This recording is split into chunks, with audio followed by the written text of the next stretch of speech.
Aski urikpanaya takinini. Hikursu tunka payani paxinak arzuña yatintañi. Nayaxa Heidi Medina Cabezas.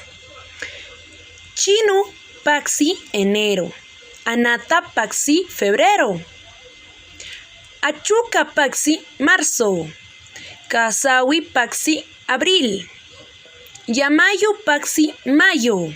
Maratka Paxi junio. Wilcacuti Paxi julio.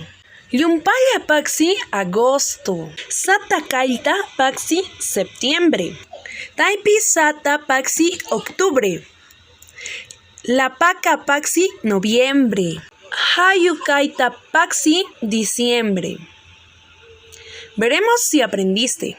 Pregunta 1. ¿Cómo se dice marzo en aymara? A. Achuga Paxi. B. Achuca Paxi. C. Maya Paxi.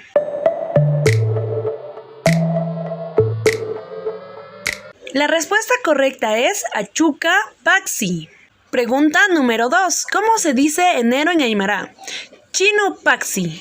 Pisu Paxi. Anata Paxi. Respuesta correcta, Chinu Paxi. Muchas gracias, espero que les haya gustado.